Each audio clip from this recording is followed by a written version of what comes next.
Meskipun mereka sepakat untuk bekerja sama, namun persaingan di antara mereka berdua tetaplah ada.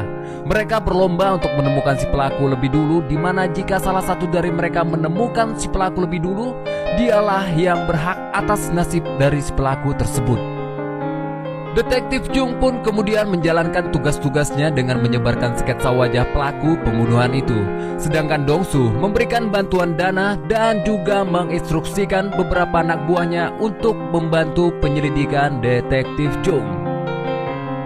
Detektif Jung pun lalu meminta bantuan dari rekan wanitanya yang bekerja sebagai seorang ahli forensik untuk memeriksa barang bukti berupa sampel darah dari para korban yang terbunuh sebelumnya.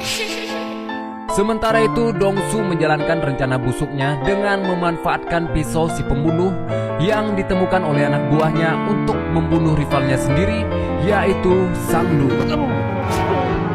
Hal itu ia lakukan lantaran untuk menjebak si iblis pembunuh keluar dari tempat persembunyiannya. Yang secara tidak langsung hal ini menyatakan bahwa kematiannya ini adalah simbol lemahnya Sangdu karena ia tidak bisa bertahan dari serangan si pembunuh tersebut. Serta hal itu juga dapat memicu pihak kepolisian untuk bekerja lebih ekstra demi memecahkan kasus pembunuhan yang terjadi baru-baru ini. Saat keesokan harinya tibalah beberapa polisi yang datang ke TKP untuk menyelidiki kasus kematian Sangdu, yang mana rekan wanita dari Detektif Jung merasakan adanya keanehan pada pembunuhan kali ini, di mana tertinggal barang bukti berupa pisau yang tertancap pada jasad Sangdu.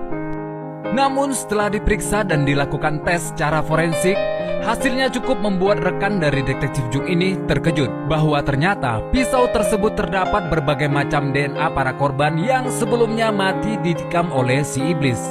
Dan hal itu membuat polisi dapat menyimpulkan bahwa kasus itu adalah kasus pembunuhan berantai. Dan hal itu pun membuat Jung menyadari sekaligus meyakini bahwa kematian Sangdu adalah perbuatan dari Dongsu. Dia lantas mendatangi Dongsu serta memberikan bogeman mentah tepat di wajah Dongsu. Seketika itu Dongsu membalasnya dengan pukulan yang tidak terlalu serius, tapi itu cukup membuat Detektif Jung terkapar. Berita tentang kematian Sangdu pun lantas menjadi viral di berbagai media dan membuat masyarakat yang mendengarnya menjadi panik.